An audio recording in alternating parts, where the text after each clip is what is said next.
Vamos ouvir aquilo que o apóstolo Paulo estava falando para uma igreja de Filipos, uma cidade chamada Filipos, e ali havia uma igreja, e o apóstolo Paulo teve muito cuidado para com aquela igreja e orientou de uma forma muito maravilhosa como eles deveriam agir, como eles deveriam portar-se na presença de nosso Senhor e Salvador. Filipenses, capítulo 2, versículos 12 e 13. Nos fala a palavra do Senhor. Lerei na versão Nova Tradução na linguagem de hoje. Portanto, meus queridos amigos, vocês que me obedeceram sempre quando eu estava aí, devem obedecer muito mais agora que estou ausente.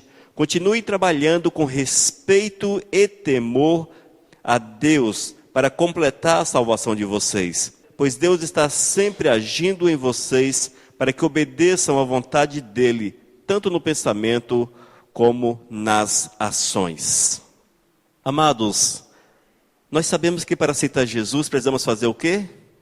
É permitir que Ele entre em nossos corações, é assimilar a verdade dEle em nossas vidas. Aceitar Jesus nada mais é do que falar: Jesus, eu te aceito como Senhor e Salvador, e vivenciar esta verdade de Cristo Jesus no nosso dia a dia. É simples assim.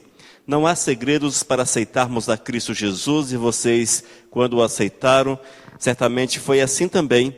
Vocês apenas deixaram que a verdade do Eterno entrasse nos seus corações e criasse raízes dentro de vocês. No entanto, nós precisamos entender que é preciso que haja um alimentar da fé. Esse alimentar da fé, irmãos, é que nos dá forças para crescermos, é que nos dá forças para seguirmos em frente, é que nos dá força para louvarmos, para adorarmos, para desenvolvermos uma vida de comunhão verdadeira com o Mestre. E isso se faz, amados, quando nós procuramos levar a nossa vida aos pés de Cristo Jesus. Nós precisamos buscar o Senhor. Eu não posso me contentar com o fato de ser crente. Eu sou crente, eu sou da igreja Missão Vivos. Tá bom, muito legal, sou da igreja, domingo eu vou lá. A igreja está cheia nos domingos, né? Ô, glórias! A igreja está cheia no domingo, aí você fica feliz. Nós estamos vibrando com aquilo que Deus tem feito em nosso meio. A gente sente, a gente vê a alegria do Osni, a gente vê a alegria do nosso irmão Edinaldo, da Teneus, as nossas alegrias, né? Glórias a Deus! Nós viemos aqui, louvamos, glorificamos, o louvor está gostoso, um louvor envolvente, e voltamos para casa felizes. Mas não é suficiente, irmãos, não é suficiente. Nós precisamos aprender que essa volta para casa, ela consiste no decorrer da semana de uma busca da presença do Senhor. E essa busca, ela se manifesta de muitas formas. Você busca orando, você busca lendo a palavra, você busca ouvindo palavras que são proferidas, você busca no aprendizado daquilo que é de Deus, daquilo que é do Senhor. Nós precisamos saber qual é a razão da nossa fé. Se alguém chegar para você e perguntar, qual a razão da sua fé? Você tem uma resposta? Qual a razão da sua fé? Qual a motivação da sua fé? Por que você crê em Cristo? Será que você tem uma resposta? Assim na lata, como dizem? Pá! Então nós precisamos estar preparados para essas situações, amados. E esse preparo é exatamente o crescimento que nós vamos adquirindo dia após dia com o Senhor. Nós não podemos nos contentar com o pouco, mas precisamos, amados, que esse pouco seja multiplicado dia após dia, e essa multiplicação, ela não cai do céu. Não cai, amados. Eu tenho que pagar o preço por ela. Eu tenho que me esforçar em consegui-la. Para que você conheça um texto bíblico, porque Deus amou o mundo de tal maneira que deu seu Filho unigênito para que todo aquele que nele crê não pereça, mas tenha vida eterna. Qual é a referência? Então muitas vezes nós não sabemos qual é a referência. Evidentemente que eu não sei a referência de todos, mas é um texto extremamente conhecido, né? Extremamente conhecido. Mas por que nós não sabemos? É porque nós não procuramos meditar, conhecer aquilo que está na palavra. Evidentemente que a nossa fé não consiste em ficar decorando versículos, referências bíblicas. Não é isso. Apenas um exemplo que estou citando. Apenas um exemplo. Irmãos, nós precisamos ter convicção da nossa fé. Convicção da nossa fé. Dia desses eu estava conversando com alguém na web rádio e falava a respeito do despreparo dos cristãos dos últimos tempos. Do despreparo. Quando você vai para uma religião lá do Oriente Médio, por exemplo, você vê aquelas criancinhas pequenininhas, mas estão ali, dentro da religião. Olha, firme na sua fé. Não abre mão por nada. Você vai hoje nas escolas, visite uma escola de nossos dias aqui no Brasil, onde tem aí pré-adolescentes, adolescentes cristãos, evangélicos. E você pergunta a respeito da fé, provavelmente eles não têm nada para falar. Provavelmente. Porque ao invés de influenciar, eles estão sendo influenciados pelo mundo. Estão sendo influenciados, irmãos. Mas tudo isso é em decorrência dessa falta do crescimento espiritual.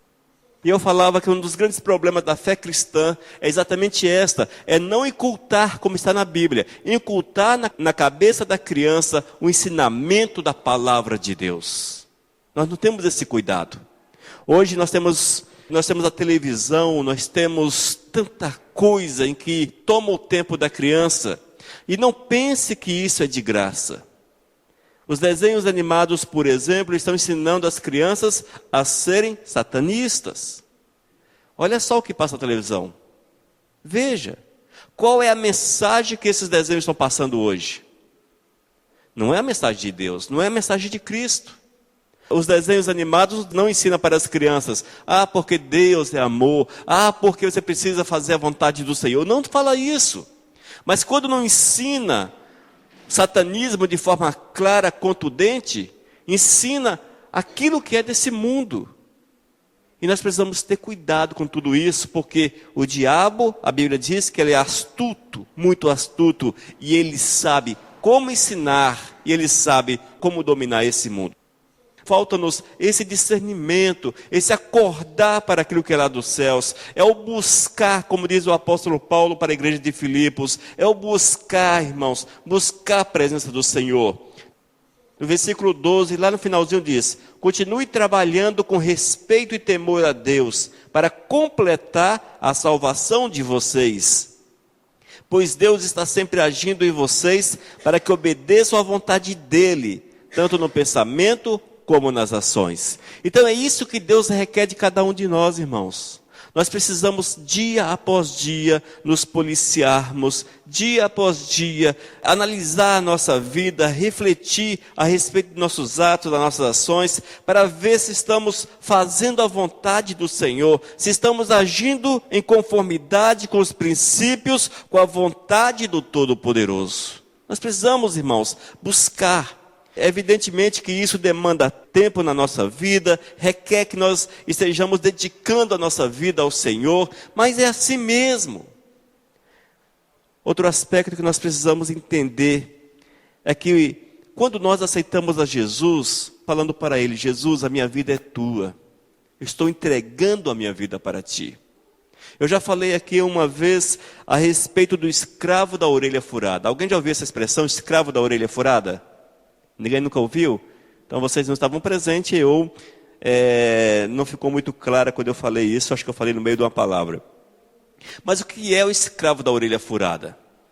No tempo de Israel, lá no Antigo Testamento, irmãos, quando o israelita, ele contraía uma dívida e ele não podia pagar a dívida, ele chegava para o seu credor e falava: eu não posso pagar a dívida. E ele era tomado como escravo. Ele ia servir aquela família e aquele credor por um tempo determinado. Quando vencia aquele tempo, muitos haviam criado um grande afeto para com seu Senhor, para com aqueles que o acolhiam, e eles preferiam ficar como escravos, não queriam mais a liberdade. Não queriam mais a liberdade. Então eles chegavam para os seus senhores e faziam um acordo, e a sua orelha era furada como a suvela. Colocava na porta, no marco da porta, e furava a orelha com uma suvela. Aquilo significava, irmãos, que ele estava se dando como escravo, de forma voluntária, não mais por obrigação. Doava-se como escravo, ele entregava-se como escravo para aquela família. Nós precisamos também sermos escravos da orelha furada. Nós precisamos olhar o Senhor e falar para Deus: Deus, aqui está a minha vida. Eu te amo, eu quero te servir, aqui está a minha vida. Fura a minha orelha. É assim que Deus requer da gente. E Ele diz que Ele nos comprou a preço de sangue, amados. Comprou-nos a preço de sangue. Ou seja, Ele deu a sua vida para que nós pudéssemos ser escravos, sermos servidores dEle. Eu sei que crente não gosta da palavra escravo, porque parece que é uma coisa assim meio grande, meio assim fora da realidade. Mas é esse o aspecto que está na Bíblia. Quando a Bíblia refere-se a servos, refere-se no aspecto de escravos mesmo. Escravo, irmãos. E assim precisa ser a nossa vida com relação ao Todo-Poderoso.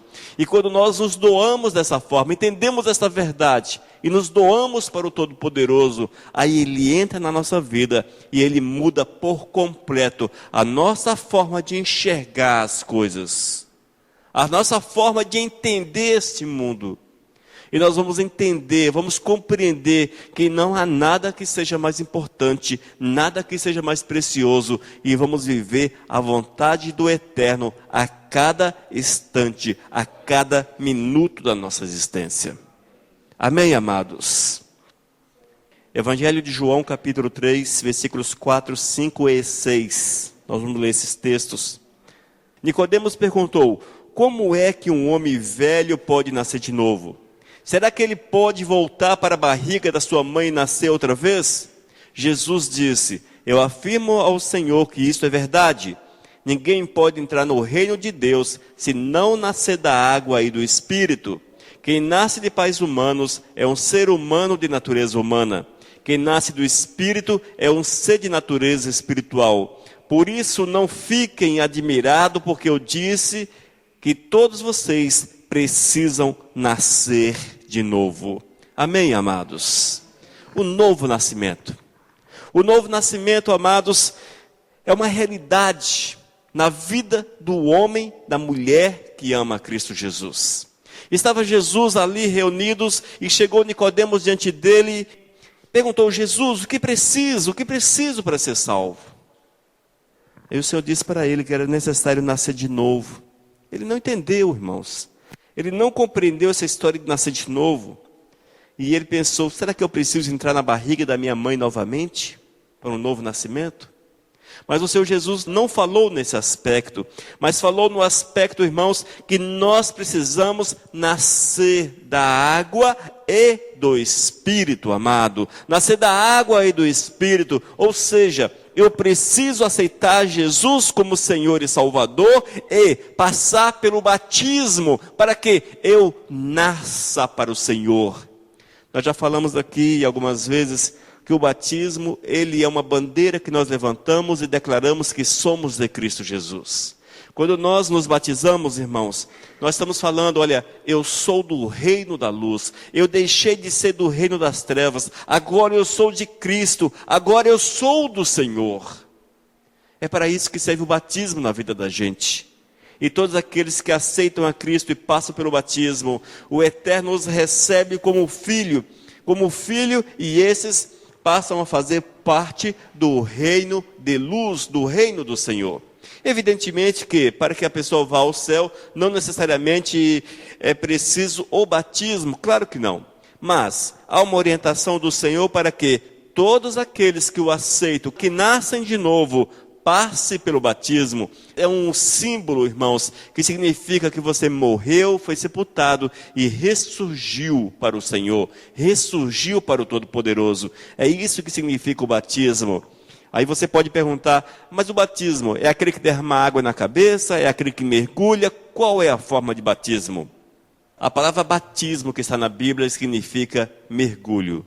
A palavra batismo por si só significa submergir, mergulhar nesse aspecto. Consequentemente, se a palavra já significa isso, a resposta é essa. O batismo, segundo a palavra de Deus, é aquele que você mergulha. E as igrejas que não batizam dessa forma? Vale ressaltar, irmãos, que batismo é um símbolo. Que façam por fé para a honra e para a glória do Senhor. Que façam por fé. Eu não vejo que essas situações há de separar o homem de Deus, afastar o homem do Senhor, que são situações menores. Mas nós precisamos sim nascer de novo e passar pelas águas para a honra e para a glória de nosso Senhor e Salvador Jesus. Mas, irmãos, o crescimento espiritual, ele é contínuo. É um crescimento contínuo. Você não cresce de um dia para o outro. O Júlio César está crescendo há 10 anos. E ainda está desse tamanho. Levanta aí, Júlio. Olha só. Ainda vai crescer aí uns 20 centímetros, 30 centímetros, 40 centímetros, talvez. Ainda vai crescer. Então o crescimento é assim, irmãos. Crescimento não é algo que ocorre de uma hora para outra, no estalar de dedos, mas crescimento é algo progressivo. Você vai crescendo de pouco a pouco. O Osni e o nosso irmão Marconi são construtores e eles não fazem uma casa de cima para baixo, ou levantam as paredes de uma vez. Primeiro vem o alicerce, depois uma carreira, outra carreira, outra carreira, outra carreira, outra carreira, até chegar em cima, não é, Marconi? Então o crescimento é assim, irmãos. O crescimento é dessa forma.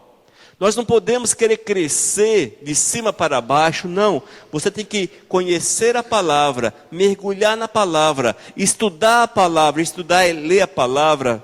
O Espírito Santo de Deus vai movendo na vida da pessoa.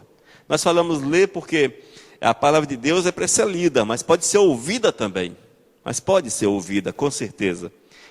Porque aqueles que ouvem, com certeza, hão de assimilar a palavra do Eterno da mesma forma. Mas nós precisamos conhecer aquilo que Deus quer. Ler a palavra. Se você quer ser um homem, uma mulher cheio do Espírito Santo e ser usado pelo Senhor, o passo inicial é conhecer a Deus.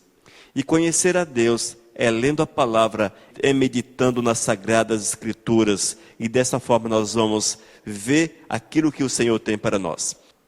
Mas Nicodemos, irmãos, ficou admirado. Como é que eu posso nascer de novo? Como é que eu posso nascer de novo? Eu vou voltar, vou entrar na barriga da minha mãe? Mas Jesus disse que era aceitando-o como Senhor e Salvador. Era tornando-se uma nova criatura. Era vivendo o novo de Deus na sua vida. Cada dia permitindo que a glória do Eterno o envolvesse, manifestasse de uma forma poderosa, de uma forma extraordinária na sua vida. E assim, irmãos, nós precisamos buscar a presença do Senhor. Outro aspecto que é de suma importância na vida daqueles que nasceram de novo é a libertação que Deus, Ele nos concede. 1 João capítulo 3, versículos 8, 9 e 10. Nos diz a palavra do Senhor: quem continua pecando pertence ao diabo, porque o diabo peca desde a criação do mundo. E o Filho de Deus veio para isto, para destruir o que o diabo tem feito. Quem é filho de Deus não continua pecando, porque a vida que Deus dá permanece nessa pessoa. E ela não pode continuar pecando, porque Deus é o seu Pai. A diferença clara que existe entre os filhos de Deus e os filhos do diabo é esta: quem não faz o que é correto, ou não ama o seu irmão, não é filho de Deus. Irmãos, aqui nós temos um parâmetro para que possamos analisar nossa própria vida e vermos se somos ou não filhos do Senhor. Quando nós perguntamos aí fora quem é filho de Deus, todo mundo levanta as mãos, todo mundo afirma: eu sou filho de Deus, eu sou filho de Deus. Não há sequer um aí fora que diz que é filho do diabo ou de outra coisa qualquer. Mas todos afirmam que são filhos de Deus. Mas como é que podem ser filhos de Deus se estão vivendo no pecado? 1 João 3,8 tem a resposta para isso. Ele mostra quem são os filhos de Deus. Eu sei, irmãos, que a falta de conhecimento das Sagradas Escrituras ou da aceitação da palavra de Deus levam as pessoas ao engano.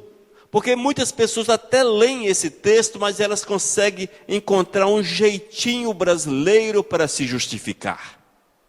O nosso grande problema é o tal do jeitinho brasileiro, irmãos. Nós queremos justificar nosso pecado, nós queremos justificar os nossos erros, nós queremos justificar-nos diante do Senhor e falamos para Deus: ah, Senhor, não é bem assim, e uma das grandes desculpas é que eu sou humano e o humano é pecador, o humano é falho, a carne é fraca e coisas do tipo. Não é assim? Sempre ouvimos as mesmas desculpas, as mesmas justificativas, mas o Senhor não nos dá brecha na palavra ou permissão na palavra para que nós venhamos justificar o pecado, irmãos. Pecado não é para ser justificado.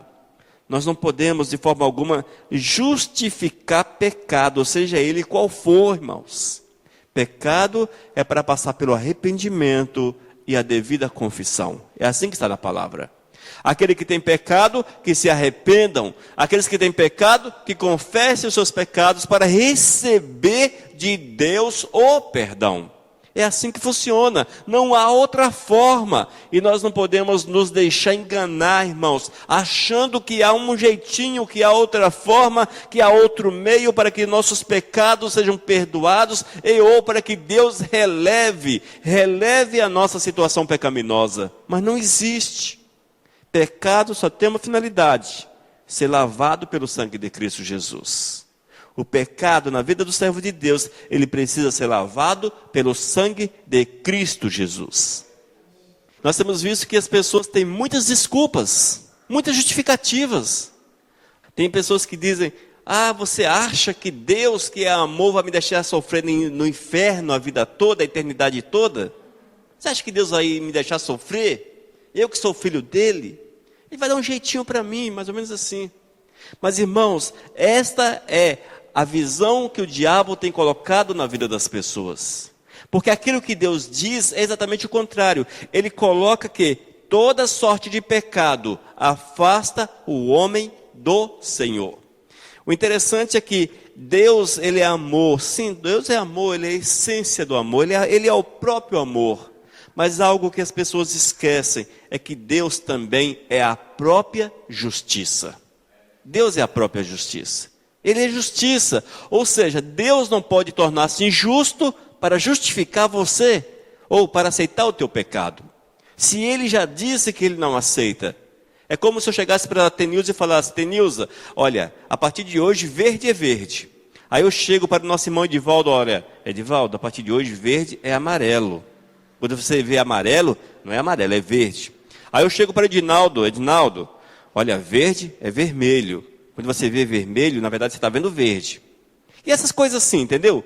Não sei se consigo entender o exemplo, mas é mais ou menos assim que as pessoas estão falando. Deus determinou, só que eu chego para você e falo: não é bem assim, é desse jeito. Aí você passa a ouvir aquela minha justificativa em detrimento da palavra de Deus. Ou seja, irmãos, ainda indo à frente, Deus diz na palavra de forma muito clara que todo pecado afasta o homem dele. Aí você chega e diz: mas o amor de Deus vai me justificar. Aí você consegue justificar teu pecado. A palavra de Deus já não é mais aquela, você já mudou. Mas nós precisamos entender que a justiça do Senhor, ela é eterna, não volta atrás, é imutável. Verde é verde por todo sempre, vermelho é vermelho, amarelo é amarelo por todo sempre. Eu não posso mudar o nome da cor só porque eu gosto daquele nome e gosto da outra cor. Não é assim, irmãos. A mesma coisa é a justiça do Senhor, amados, é imutável. E se ele diz nesse texto, por exemplo, que as pessoas que continuam pecando não está nele, não permanece nele, esta palavra é mais forte do que o amor, porque ela nesse aspecto determina já o amor na sua essência. Ele está falando para que nós possamos entender que o pecado nos afasta de Deus, ou seja, o amor do Senhor nos traz a revelação.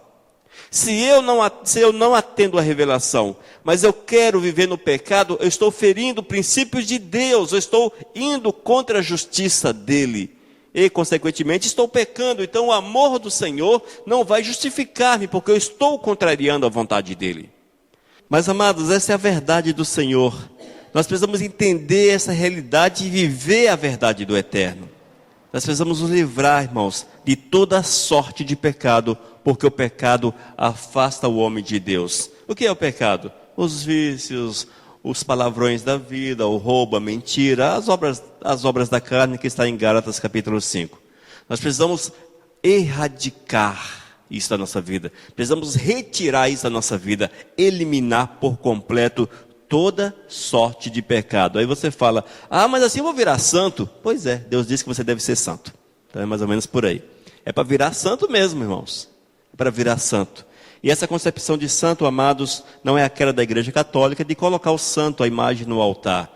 A concepção de santo, segundo a palavra de Deus, é alguém separado do pecado. Alguém que viva princípios do Senhor com todo o seu ser, com todo o seu desejo.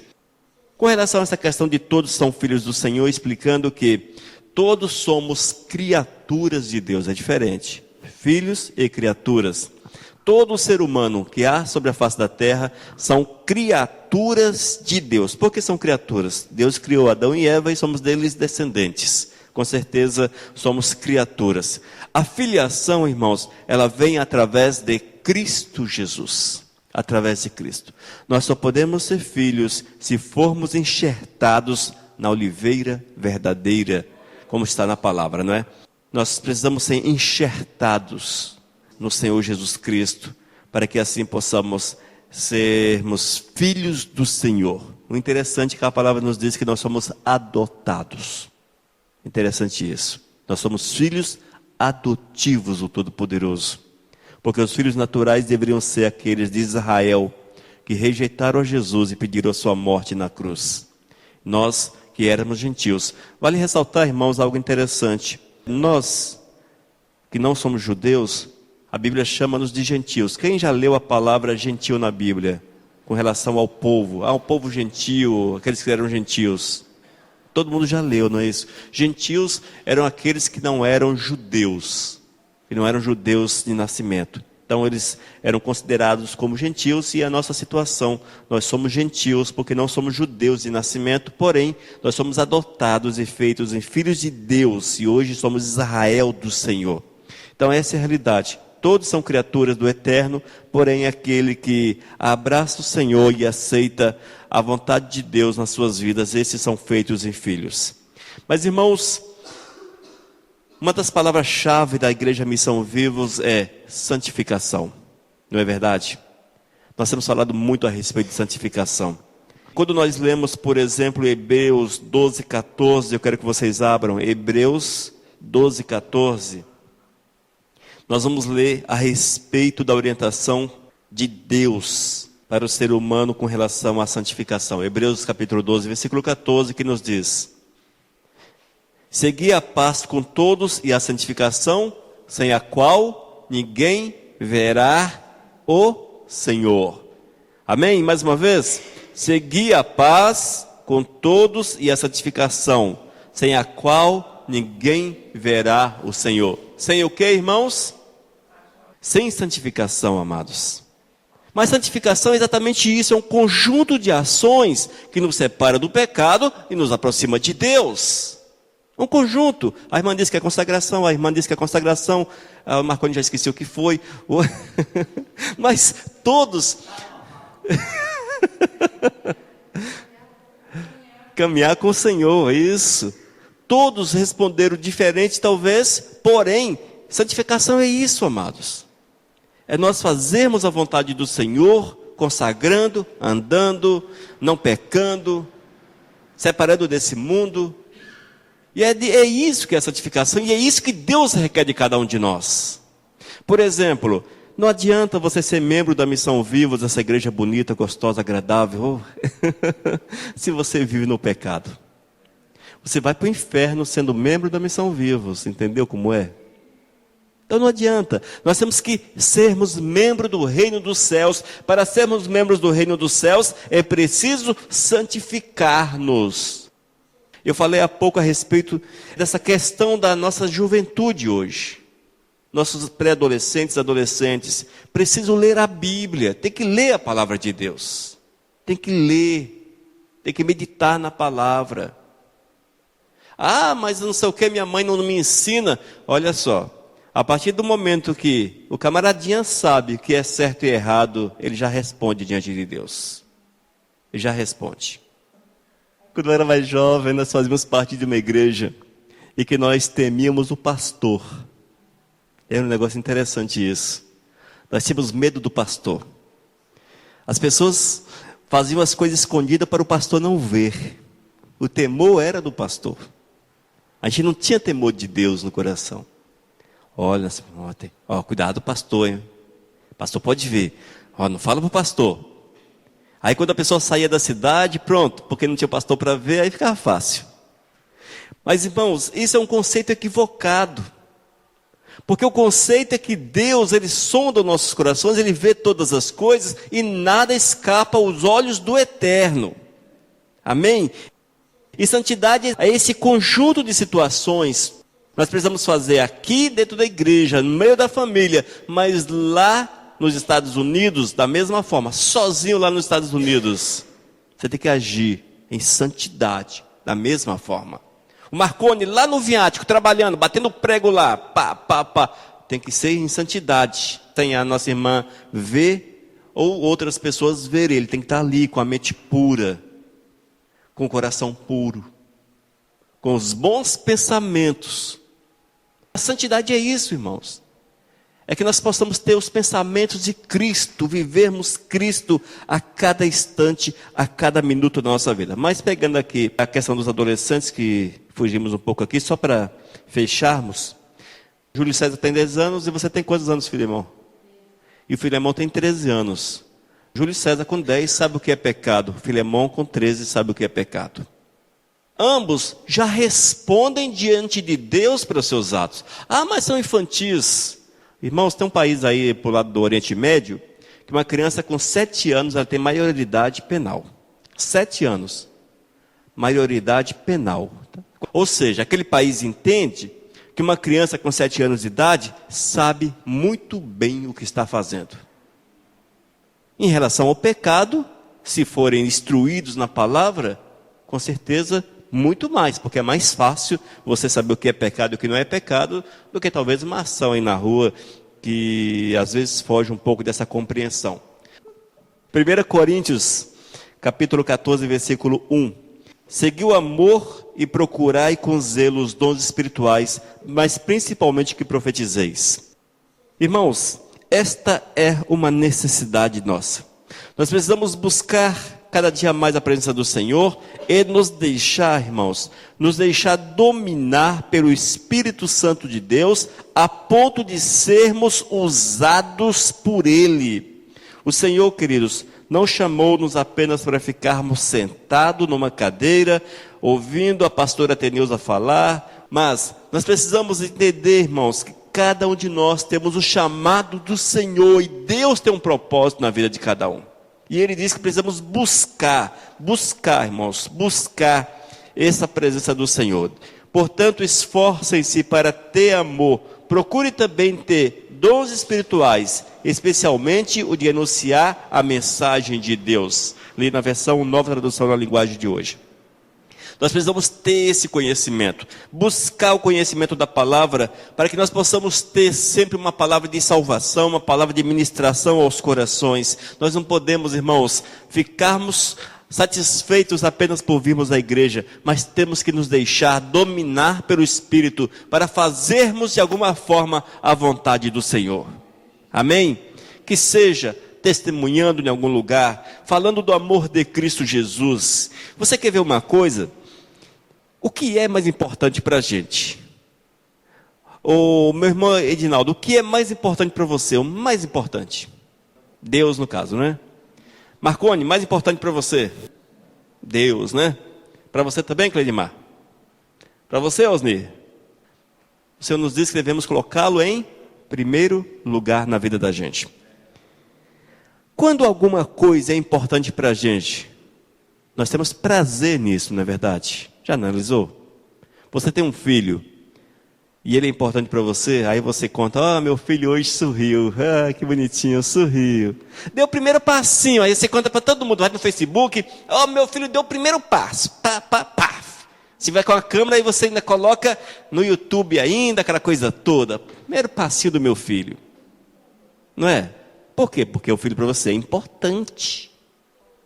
Para quem gosta de futebol, quando o time ganha, você solta fogos, você goza de todo mundo, aquela coisa toda. vai e fala, e fala, e fala, aquela coisa toda, e fala, e fala, e fala, e briga, e mata por isso.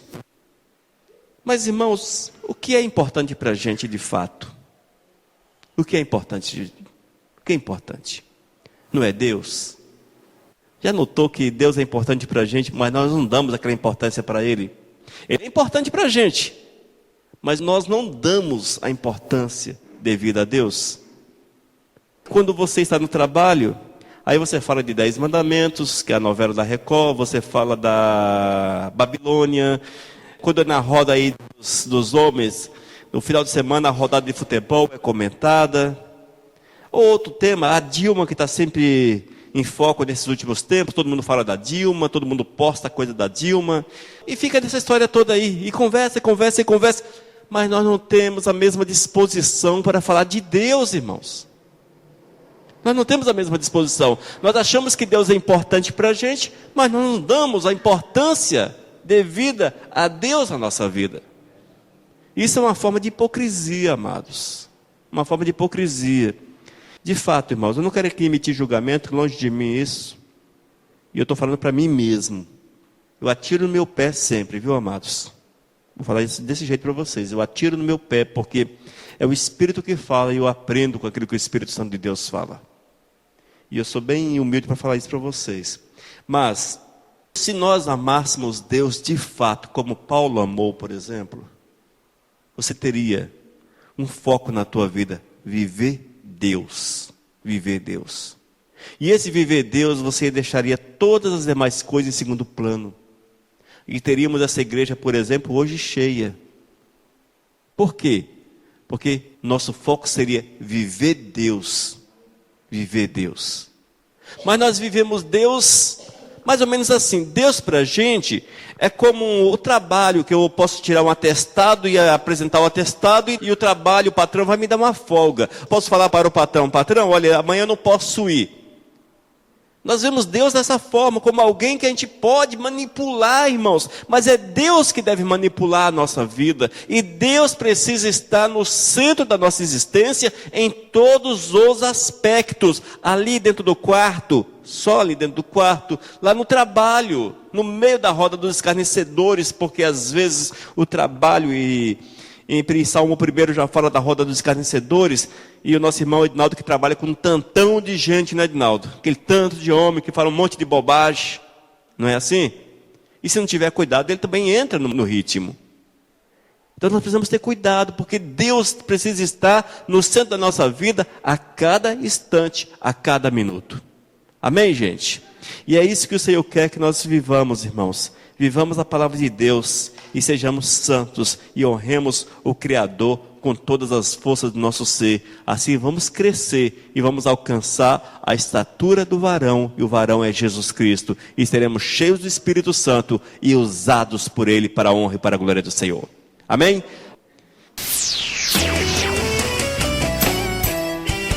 Esta é a Missão Cristã Vivos, com teu irmão, o pastor Elias de Oliveira. Não esqueça, acesse o nosso site, vivos.com.br, desde 2001, edificando vidas para Cristo. Mensagem número 488.